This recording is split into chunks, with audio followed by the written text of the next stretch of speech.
Então a gente vai discutir sobre tudo isso, né? Como que a gente vai fazer ali para determinar esse índice, como que é feito os testes DL50, né? Que nós já falamos em determinado momento também, dentro aí das nossas aulas, né? Dos nossos outros encontros.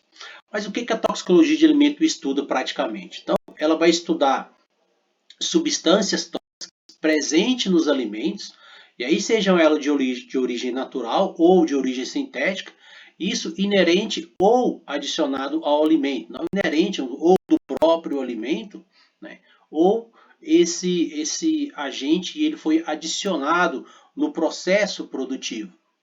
Um outro exemplo é o uso de praguicidas, né, dos agrotóxicos. E aí eu não tenho que ter agrotóxicos no meu alimento, mas vai chegar um determinado momento que eu vou encontrar esses agrotóxicos? Sim, posso encontrar ali no meu produto final, a presença então desse tipo de agente também. A toxicologia do alimento, então, ela vai determinar em que condições os alimentos podem ser ingeridos sem que cause algum dano à saúde humana, né? Então, quando se fala nessa toxicologia de alimentos, a gente vai buscar o quê? A segurança alimentar.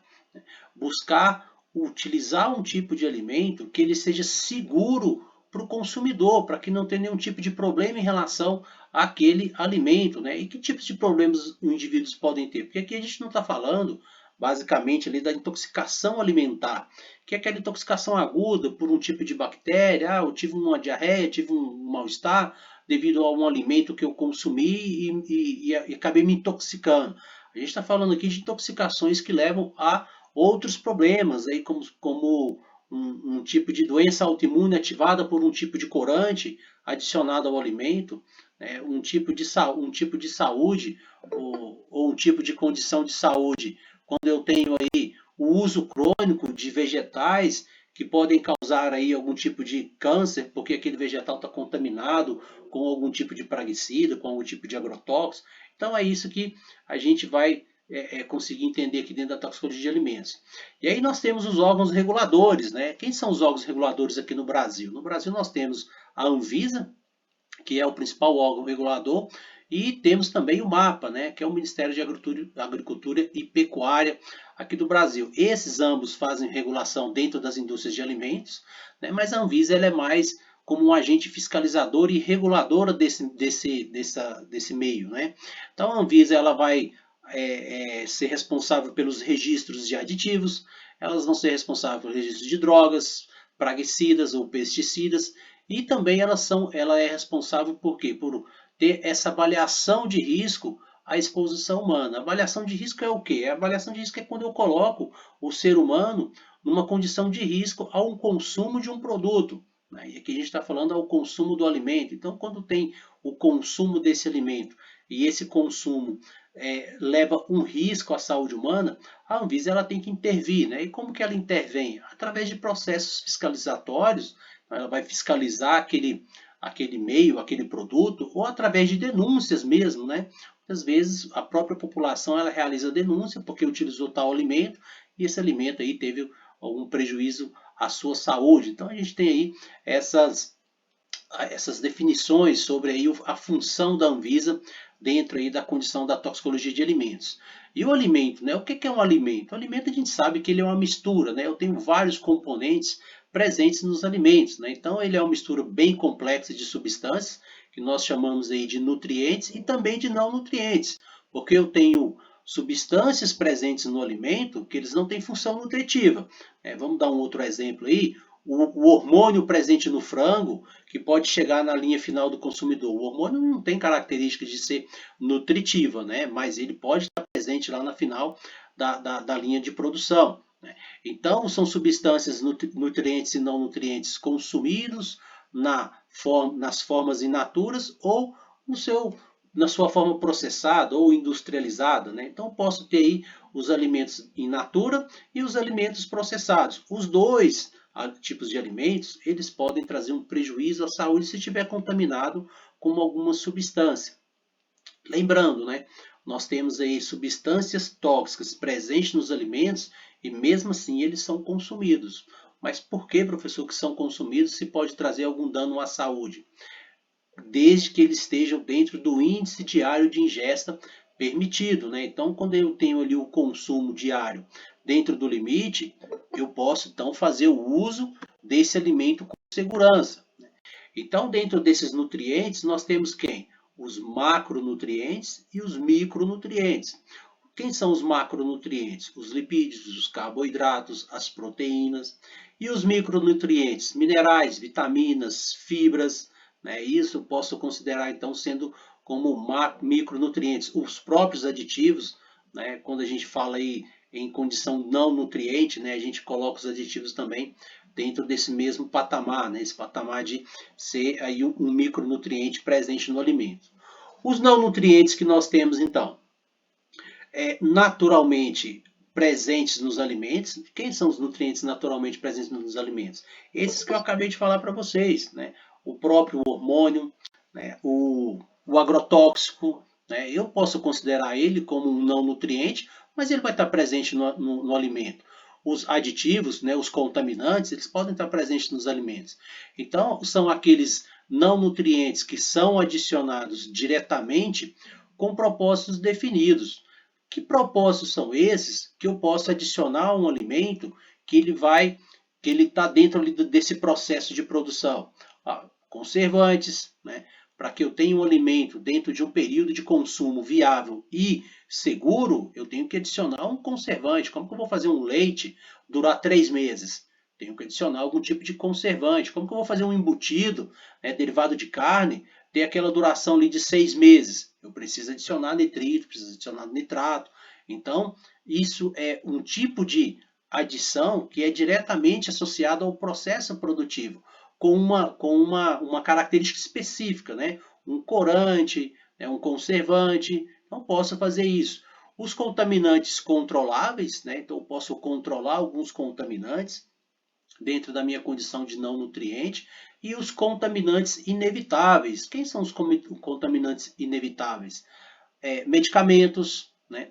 Própria contaminação durante a linha de produção daquele alimento, ele pode contaminar esse alimento, e esse agente contaminante, ele não tem ali um papel importante na condição toxicológica, mas ele acaba contaminando o próprio alimento, né? E aí eu tenho aí uma condição de um não nutriente contaminando de uma forma inevitável o meu alimento, né? Então tenho aí algumas características para que isso aconteça. Vamos lá então. Naturalmente presentes nos alimentos. Quem são eles? Nos vegetais, né? Compostos sem valor nutricional, mas que são vitais, né, para o crescimento da planta produtora do alimento, né? Então tem alguns componentes que são do próprio alimento. Esses componentes eles são especificamente para o uso do vegetal, não ali do consumo humano, mas que ele é necessário para a produção então daquele alimento. Os antinutrientes, quem são os antinutrientes? Os inibidores de tripsina ou de quimiotripsina presentes no feijão e no arroz, no feijão e na soja, né? E a antitiamina, né, presente em peixes também. Então a gente chama isso como antinutrientes. Eles inibem a produção de aminoácidos específicos, e aí eu vou ter então uma diminuição na nutrição ou no valor nutritivo daquele tipo de alimento. E os tóxicos, né? Quem são os tóxicos? Os tóxicos são os glicosinolatos, os glicoalcaloides, os glicosídeos cianogênicos, que estão presentes nos alimentos também, mas de uma forma natural, né? Como ali dentro das sementes de algumas frutas, eu vou encontrar a presença de quem? Do próprio cianeto, né? Isso é de forma natural, né? Isso vai apresentar, isso vai aparecer no meu alimento, mas de uma forma natural, não é intencional, não é, sintético, né? Eu não estou colocando aquilo ali na linha de produção, simplesmente faz parte do próprio vegetal, da sua estrutura física, né? Então eu tenho aí naturalmente presentes então nesses alimentos esse tipo de interferentes, esse tipo de nutrientes. E os que são adicionados, né, diretamente aos alimentos? Aí eu tenho aí os aditivos intencionais dos alimentos. Existem portarias que regulam esse setor, né? A portaria que regula esses aditivos é a portaria 540 de de 97, né? Ela que faz a regulação para essa adição desses aditivos nos alimentos. E para que ele serve? Ele serve para melhorar características organolépticas dos alimentos, né? Melhorar a cor, né? Melhorar a textura, melhorar aspecto, melhorar flavor, né? Cheiro. Aí eu posso utilizar então um tipo de aditivo e ter uma melhora então na qualidade ou nas características organolépticas daquele alimento. Então, os aditivos são substâncias com funções tecnológicas específicas, né, adicionadas para quê? Para melhorar essas características organolépticas, ou também para aumentar o quê? O tempo de conservação do alimento, ou o tempo de consumo do alimento, né? Eu tenho algumas condições para utilizar esses tipos de aditivos. Um exemplo que a gente traz é a condição do corante, né? O corante tartrazina, ele é um tipo de corante que é classificado como aditivo e ele tem uma portaria especial dentro dessa condição de utilizar esse corante. Por quê? Porque o corante tartrazina ele causa muitos problemas alérgicos, né? E aí a empresa ou a indústria que quiser utilizar esse corante, ou que utiliza desse corante no seu produto, ele tem que colocar evidente, né? Além de colocar lá no rótulo nutricional do próprio alimento, ele tem que colocar ali no rótulo frontal do alimento, né? Que existe a presença do corante tartrazina, porque o corante tartrazina é um corante que causa muitos problemas em saúde.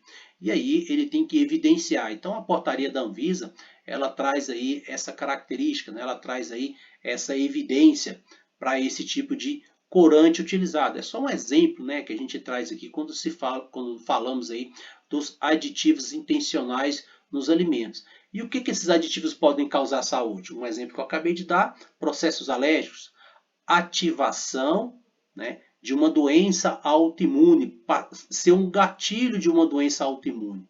Um tipo de aditivo pode fazer isso. Né? O paciente, às vezes, pode ter algum problema genético, né, uma disfunção genética, e ele precisa apenas de quê? De um gatilho para que uma doença floresça, para que uma doença apareça. Né? E aí, alguns aditivos, eles podem causar esse tipo de, podem ser, na verdade, esse tipo de gatilho, né? Fazer com que, então, uma doença apareça em determinados momentos devido ao uso de um aditivo em específico, né? Ou também outros tipos de intoxicações ou alterações também.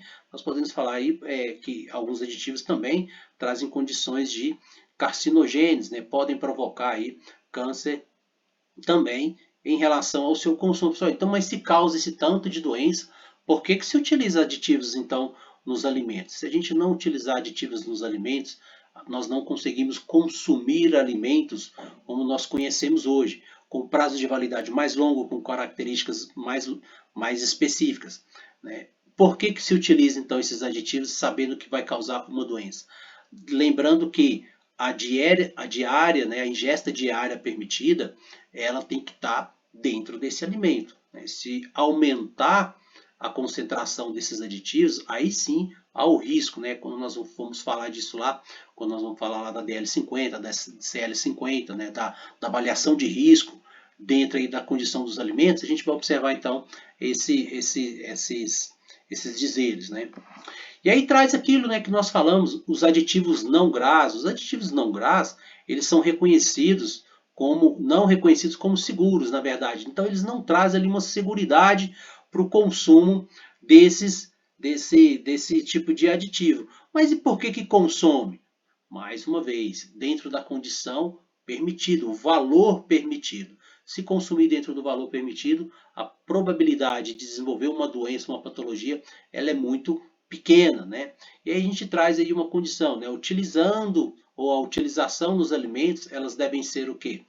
Controlada e permitida somente para alguns tipos especiais de alimentos ou de produtos. O exemplo é o que eu trago é o nitritos, né? Os nitritos embutidos, né? Naqueles alimentos que são embutidos, derivado de carnes, né? Como os enlatados, como aquele salame, como presunto, né? Ali eu tenho a presença de nitritos e nitratos. E qual é a função desses nitritos e nitratos nesses alimentos? Conservar o alimento, né? Manter o alimento com o período de consumo, porque se eu não tiver esse alimento, ele vai fazer com que ele pereça muito rápido. Então tem que colocar um tipo de conservante, um aditivo conservante nesse alimento, para que ele então se mantenha com um período de segurança para consumo, né? Então 2 meses, 3 meses, 4 meses, isso vai depender do próprio alimento. Lembrando que esses aditivos não GRAS, eles são regulados e fiscalizados pela Anvisa. A Anvisa faz uma regulação e uma fiscalização muito intensa aí para esses tipos de aditivos, porque eles podem trazer problemas sérios à saúde desde que sejam consumidos em grande quantidade. Um comum que esses embutidos trazem, né, é aí a condição de aumento da pressão arterial, né? A gente ouve muito falar, esses embutidos têm muito sal. Sim, tem o sal, porque o sal também ajuda nessa conservação desses alimentos, mas ele também traz aí um prejuízo à própria saúde. Dentro desses contaminantes, nós temos aí os controláveis, né? Quem são os controláveis, né? Não são tolerados em nenhum nível nos alimentos. Quem são eles? Hormônios promotores do crescimento. Professor, mas lá atrás eu vi que o senhor falou da condição do frango de granja, que é utilizado o hormônio para que ele tenha ali o crescimento, ou muitas vezes em outras linhas de produção. Se for testado, se for observado, esse alimento ele tem que ser retirado do mercado. Ele não pode ser colocado ali no mercado para que seja então consumido. O uso de praguicidas também, eles têm que ser retirados do mercado. Mas tem ali uma quantidade que eu posso encontrar nesses alimentos, dentro dos testes e dos ensaios clínicos, né, a dosagem desse tipo de contaminantes, elas têm que ser bem significante, né? Bem significante quando eu colocar aí uma parte por milhão, né? Dentro dessa forma. Posso encontrar? Posso. Mas uma quantidade bem significante, né? Então esse limite é considerado como se fosse não tolerável, né? Outras condições fármacos, né? Como antibióticos, antiparasitários, né? Que eu posso encontrar aí também nesses tipos de alimentos, né? Que podem trazer aí algum problema à saúde, né? A saúde humana também, porque o consumidor final acaba consumindo também esse tipo de fármaco, esse tipo de medicamento também, porque ele está fazendo uso do próprio alimento. Isso acaba, então, sendo um consumo de forma indireta. Aqui a gente traz um exemplo, só para a gente exemplificar esse contexto que nós falamos, né? O uso de fungicida, né? Ameaça a venda de suco de laranja brasileiros nos Estados Unidos. O que aconteceu dentro desse caso, né? Aconteceu que o FDA ele conseguiu identificar baixas quantidades de quem? De um tipo de fungicida, né? um carbendazim, né? Que é um tipo de fungicida utilizado muito na indústria ou no plantio de laranjas, né? Para evitar aquelas pintas pretas ali na laranja. Então ele é um fungicida muito bem utilizado e ele é bem utilizado e liberado o seu uso aqui também no Brasil e alguns países também da América do Sul e também da Europa, eles são liberados. E aí o FDA conseguiu identificar isso, né? Conseguiu observar que existia uma alteração, né? Uma presença então desse praguicida ou desse fungicida ali no suco de laranja. O uso da substância ela é proibida nos Estados Unidos, então ela é proibida para produtos cítricos nos Estados Unidos, mas ela é permitida no Brasil. Então o Brasil acabou utilizando então. Só um minuto que o F está entrando. Ela acabou utilizando então esse tipo de fungicida e acabou contaminando o suco. O Brasil é um grande exportador de suco de laranja e acabou então contaminando, né? Aqui no Brasil ele é empregado então no combate a essa pinta preta, né? Aquelas manchas fúngicas que tem ali na superfície da laranja, um tipo de fungo então comum aí no plantio e nos pomares de laranja do Brasil. E aí o que foi feito para finalizar essa condição desse caso desse suco de laranja, né? O FDA então afirmou que os níveis de carbendazim detectados não eram nocivos à saúde humana, então ele acabou liberando esse tipo de alimento, esse suco de laranja, e a agência não determinou, no entanto, qual seria o limite tolerado para isso. Por quê? Porque as quantidades encontradas, elas são mínimas, né? Como eu falei, parte por milhão, parte por bilhão, é muito pouco a sua quantidade. Existe? Sim, existe. Só que essas informações, elas acabam causando um frenesi, né? Elas acabam causando aí um problema às vezes até muito alarmante. Porque se eu falar que o suco de laranja, né, produzido pelo Brasil tem a presença de fungicida, um tipo de agrotóxico, e eu sei que agrotóxico é um grande causador de alterações no sistema fisiológico, provocando algumas doenças como algum tipo de câncer, eu não vou consumir esse produto, né? Então, se eu pensar e eu pegar essa informação de uma forma mais grosseira, eu vou ter essa atitude. Mas se eu pegar o final da minha informação, falando ali que aquela quantidade ela é irrisória e ela não traz nenhum tipo de problema à saúde. O meu pensamento em relação ao consumo desse suco de laranja, ele já vai ser um pouco diferente. Por que eu trago isso? Porque as informações elas têm que ser passadas de uma forma muito mais correta, mais completa. Né? Para quê? Para que nós possamos, então, entender a situação do que está acontecendo ali dentro daquele contexto, né? Dentro aí dessa condição do suco. A gente tem alguns exemplos também que a gente traz, mas a gente meio que esclarece essa condição. E a gente, como formadores, né, de opinião, vocês são formadores de opinião também, porque vocês acabam absorvendo essa responsabilidade também, e as pessoas acabam escutando vocês dentro aí do nosso cenário, né? Que é a condição aí de saúde. Então, quando as pessoas perguntam para vocês de alguma condição de saúde, o que vocês falam para elas acabam acreditando. Então, a gente tem que saber passar essa informação e tem que também saber essa informação. Né? E aí, nota, né, a Associação de Exportadores do Suco do Brasil, né, afirmou que essa utilização do carbendanzim é permitida no Brasil e nos outros países, né, nos outros principais mercados consumidores do suco brasileiro, né, justificando, então, a presença então, do fungicida presente então no suco. Né? Então eu tenho aí algumas associações, né, que eu vou conseguir observar que alguns alimentos elas vão ter na sua composição algum tipo de contaminante. Esse contaminante ele pode trazer um prejuízo à saúde? Sim, desde que a quantidade presente seja alta. E outros fatores também têm que ser levados em consideração. Né? A gente já sabe muito bem disso. A frequência, né? A frequência não é importante. Quando eu tenho ali o consumo, principalmente dentro das intoxicações crônicas, quando eu tenho ali o contato crônico com uma substância química que pode trazer algum tipo de intoxicação, eu tenho que utilizar isso de forma sistemática.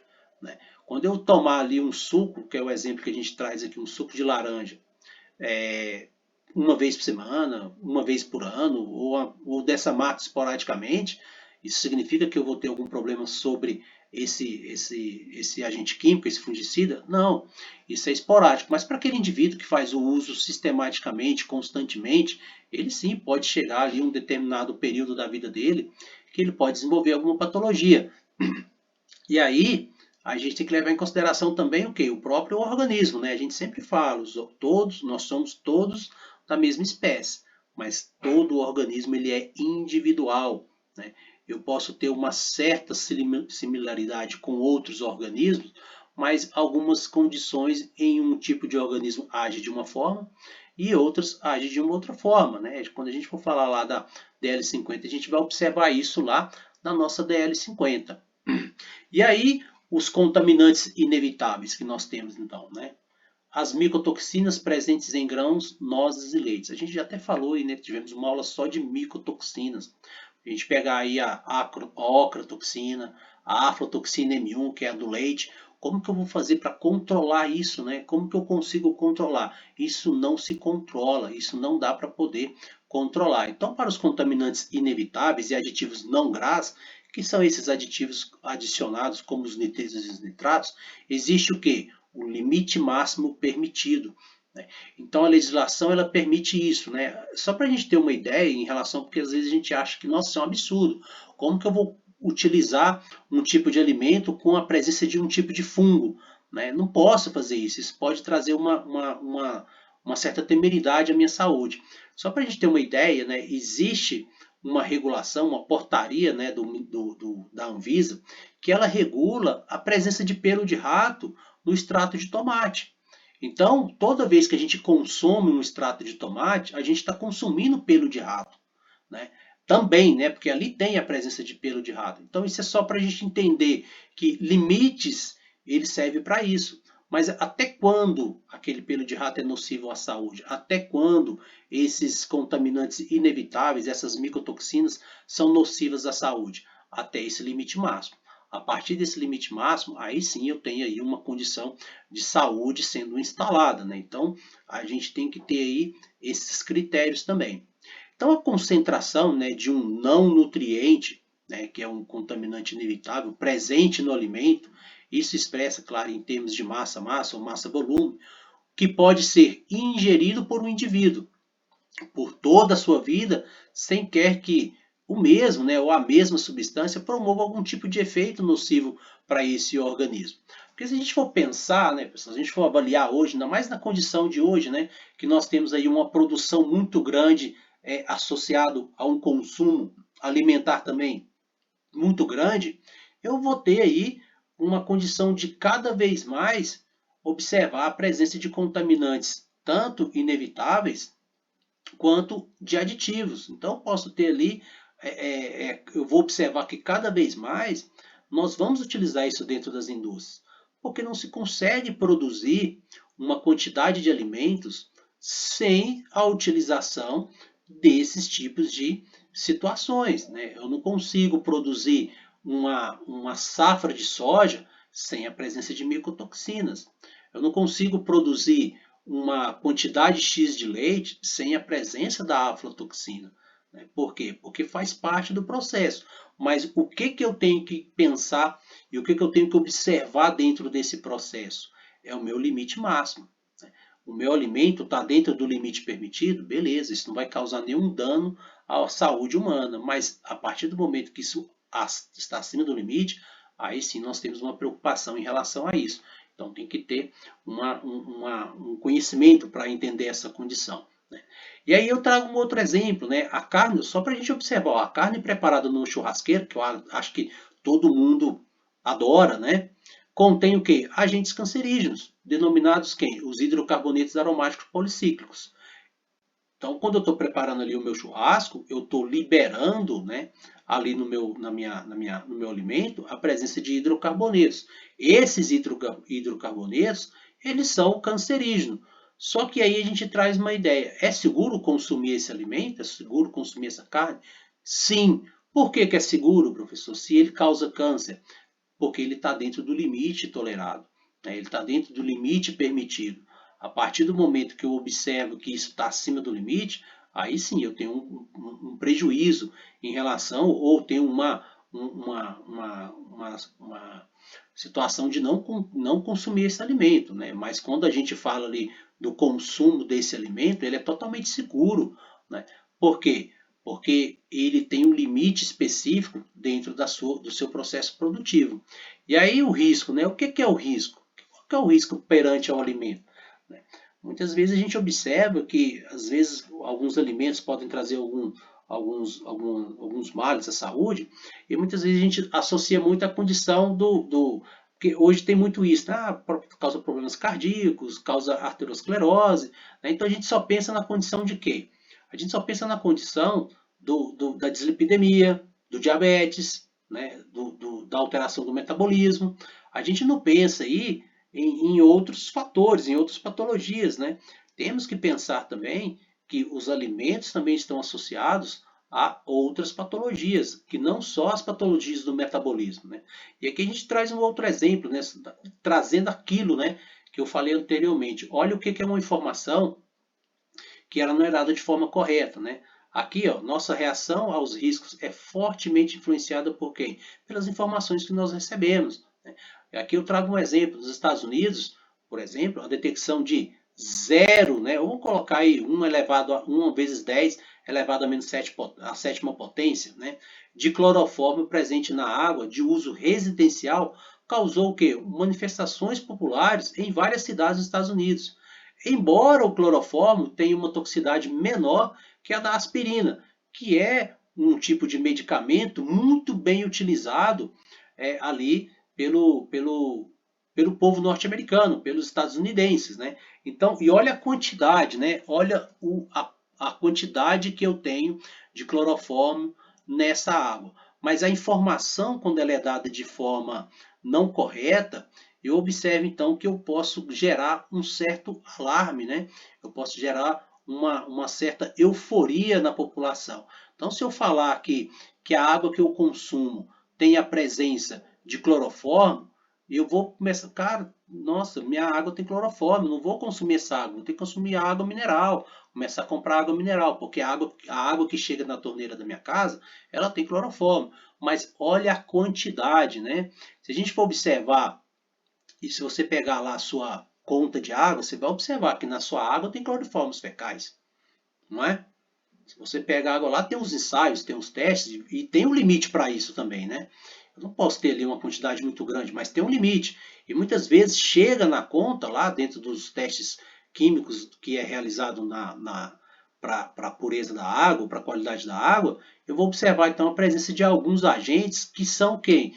Que são contaminantes desse próprio alimento, porque a água também é um alimento, né?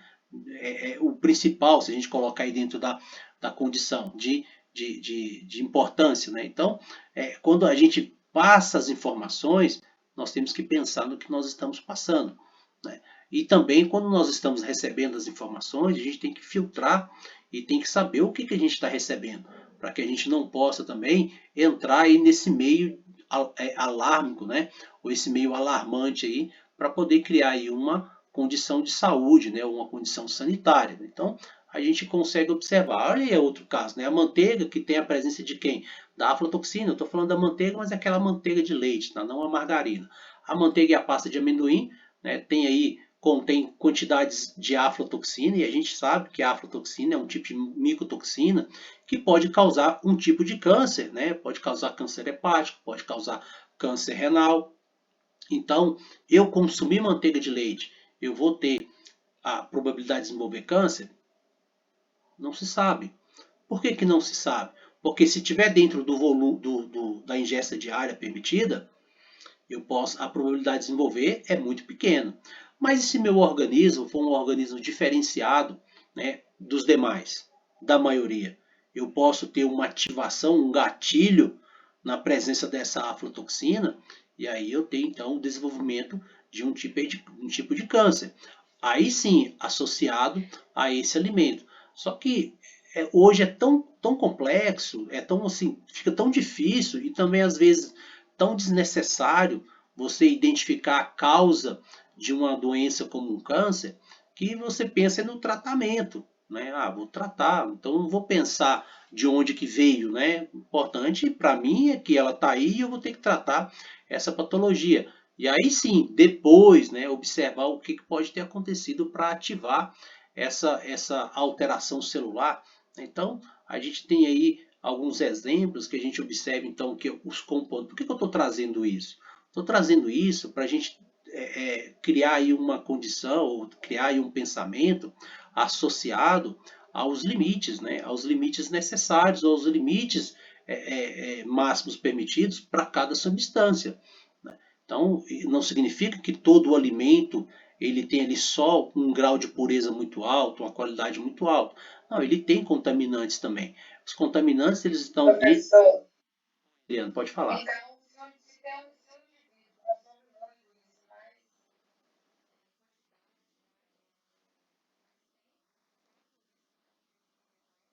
Sim, se a gente pensar, né, como a aflatoxina é uma micotoxina que ela está presente principalmente no leite, né, principalmente a aflatoxina M1, é, quando a gente consome, e a gente consome leite desde o nascimento praticamente até o final da vida, né? Talvez tem pessoas que tomam um copo de leite todos os dias. Eu posso ter um desenvolvimento de um câncer aí aos 70 anos de idade e associar isso ao consumo do leite? Pode. Pode ser que esse leite provocou, né, um gatilho dentro desse organismo e lá com 70 anos ele acabou tendo ali um tipo de câncer. É, dá para associar isso ao leite? Dá. É interessante associar isso ao leite? Talvez ali naquele momento não. Né? Por quê? Porque quando você tem ali uma doença como um câncer, você quer simplesmente tentar curar. Né? Então você não vai pensar de onde que apareceu. Né? Você não vai falar onde que eu peguei, o que, que aconteceu para eu pegar para esse câncer aparecer em mim, tá? O que eu estou querendo dizer é que há possibilidades, sim, né? Há possibilidades e hoje a gente tem cada vez mais alimentos que são causadores de câncer, né? Muitos alimentos, né, principalmente os industrializados, e a gente tem uma ressalva hoje muito grande com alimentos industrializados, por quê? Porque eles acabam trazendo um maior risco a desenvolvimento de outras patologias, né? Você está usando um alimento ali que é para ter uma saciedade de fome ou um valor nutricional e você acaba então a longo prazo, né? Sempre essas doenças, essas intoxicações, elas são a longo prazo, elas nunca vão ser a curto prazo. A não ser se for um Clostridium botulíneo, aí sim eu tenho uma intoxicação aguda, mas aí é de curto prazo, mas isso aí é uma presença de uma bactéria, né? Que também está dentro aí da intoxicação, mas ela não está muito associada ao que nós estamos trazendo aqui hoje. Então, sim, Eliane, pode ser muito bem ter um paciente ter um tipo de câncer e esse câncer ter sido provocado pela alimentação, né? Beleza? Por nada. Então aí nós temos, né, a aflatoxina, que é um agente cancerígeno muito potente, né? Esse tipo de aflatoxina, né? Do que o que? O ciclamato de sódio, né? Que também tem essa mesma ação, né? Que ele pode provocar aí câncer também, tem uma condição cancerígena. E a gente observa que esse ciclamato, né? Que era utilizado como adoçante, em alguns países eles já foram até retirados, né? Eles não possuem mais vendas, são proibidas as suas vendas nesses países. Por quê? Porque eles também podem causar um risco à saúde humana. Então, utiliza-se outros tipos de adoçante, esses países que aqui no Brasil não é proibido, tá? O ciclamato ele pode ser utilizado livremente. Alguns países que tem aí que não tem ali uma uma adesão muito boa a algumas substâncias, eles acabam proibindo, porque eles acabam associando. Claro que isso são os estudos que levam muito tempo, né, para ser feitos. Por quê? Porque são estudos de 30, 40, 50 anos, né? Às vezes uma geração para ter uma informação específica de um determinado alimento ou de uma determinada causa de intoxicação crônica para um alimento. Né? Então, aí a gente tem fatos e fatos, né? E aí a gente traz, né, essa condição de toxicidade de alimentos, né? O que é uma toxicidade e os dizeres. Isso aqui é uma condição que também nós já discutimos em determinados momentos, mas ela está dentro também dessa toxicologia de alimentos, que eu tenho que passar por essas fases, né, e entender esses dizeres para poder determinar então um agente toxicante no alimento. Então a toxicidade, né, ela, como o Paracelso falou, tudo pode ser tóxico, né? A toxicidade ela vai depender basicamente da dose. E a dose é o quê? É uma quantidade de uma substância química administrada a um organismo vivo, né, expressa em unidade de peso corpóreo. E o alimento, ele é, né, uma substância química que ele é dosado, né, administrado periodicamente no organismo, né? Todo dia você acorda ali e toma um café. Todo dia você vai ali no almoço, come alguma coisa. Todo dia você vai à noite, faz a sua ceia. Então, sim, a dosagem do alimento, ela também é mensurada nisso. Por isso que alguns alimentos, eles acabam não sendo tão viáveis para consumo, né? Porque eles podem ter ali algum tipo de condição de desfavorecimento à saúde, ou seja, nociva à saúde. A via de administração é aí dentro de uma condição geral, né, respiratória, dérmica e parenteral, e a frequência da exposição, né, ou doses únicas ou múltiplas doses daquele tipo de agente intoxicante. Aí eu posso trazer o exemplo do leite, né, como Eliane falou, nós podemos ter aí a frequência da exposição. Acordo todos os dias, tomo um copo de leite, antes de dormir, tomo um copo de leite. Isso sistematicamente por 30, 40 anos.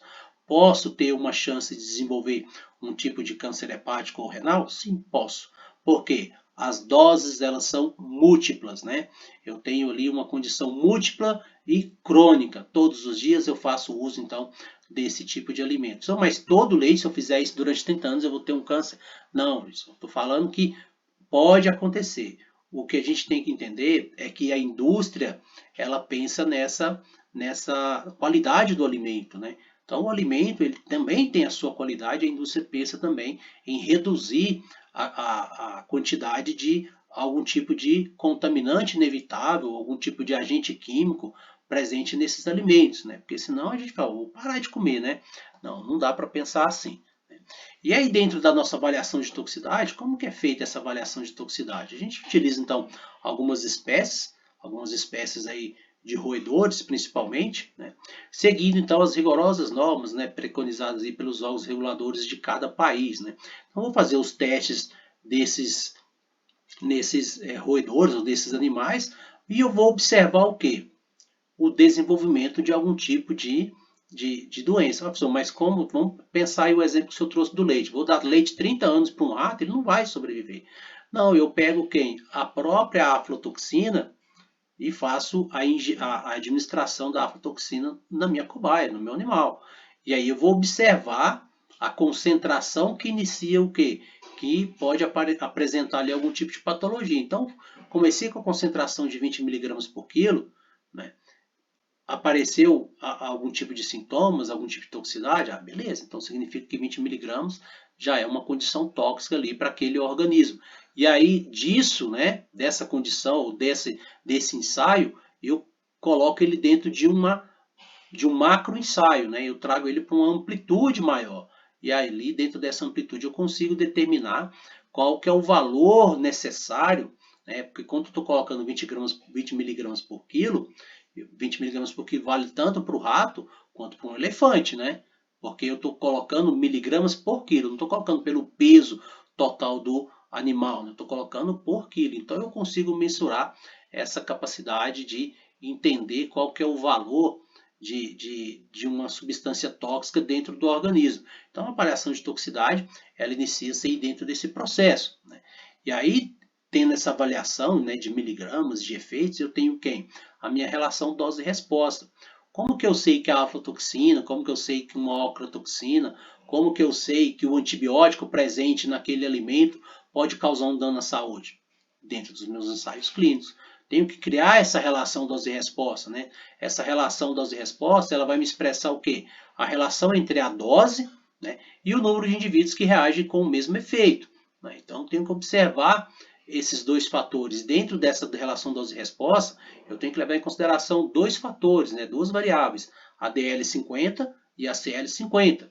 A DL50 é a dose ou a concentração dentro do mesmo contexto de um agente químico que pode o quê? Causar aí a morte de 50% de uma determinada população, né, e de organismos em condições experimentais definidas. E a gente vai manter o quê? A gente vai manter então a nossa relação dose-resposta, a nossa curva, né? Então eu tenho uma concentração, né? Em determinado momento eu aumento essa concentração e eu vou observar o quê? O aumento também da morte desses indivíduos, né? Claro que eu tenho que levar em consideração os efeitos. Mas isso é feito para os alimentos também? Sim. Principalmente quem? Os aditivos. Quando eu tenho aí condições dos alimentos in natura, vamos pensar, eu faço isso na soja? Faço. Por quê? Porque a soja é grande produtora de micotoxina. Eu faço isso para dosar o que então na soja? As micotoxinas. Eu vou dosar outra estrutura na soja? Não, não é de interesse tóxico. Eu vou dosar a quantidade de óleo na soja para saber se tem toxicidade? Não, porque o óleo vegetal ele é intrínseco do alimento e ele não causa nenhum tipo de toxicidade. Eu vou procurar o que dentro da minha investigação, dentro dos meus ensaios? Substâncias tóxicas que vão fazer algum tipo de alteração nociva no organismo humano. É isso que eu vou buscar. Então, quando eu falo em soja, quando eu falo em leite, quando eu falo em gado, em carne, eu tenho que buscar o agente toxicante daquele alimento. Eu não vou buscar ali se a proteína faz mal, se o carboidrato faz mal. Dentro do meu ensaio clínico, isso não é interessante. O que é interessante é buscar o agente tóxico. Esse sim é interessante para mim. Então, a minha pesquisa é feita em cima desse agente tóxico. A minha curva, a minha DL50, a minha CL50 é feita em cima, então, desse agente. Não é feita em cima de outros nutrientes presentes no alimento, ou de nutrientes, ou de contaminantes presentes nos alimentos. Então, é isso que eu tenho que ver. Então, dentro da minha curva dose-resposta, da minha relação, eu vou ter uma classificação de toxicidade, né? A DL50, então, por via oral para ratos, ela me traz aí, quanto menor a dose, maior é a toxicidade, é maior a letalidade, né? Então, quando eu tenho muito tóxico, uma substância, ela abaixo de 25 miligramas por quilo, ela já me dá aí uma toxicidade muito alta, né? Quando eu tenho aí uma condição tóxica, eu tenho aí um valor de 25 a 200 miligramas por quilo. E quando ela é nociva à saúde, ela me traz então aí 200 miligramas a 2.000 miligramas. Né? Então a gente tem aí os nossos valores dentro dessa classificação de toxicidade. Pessoal, nossa aula está acabando aqui, né? Nosso primeiro horário. Peço que vocês retornem lá. O link já está disponível lá para vocês. Só retorna lá.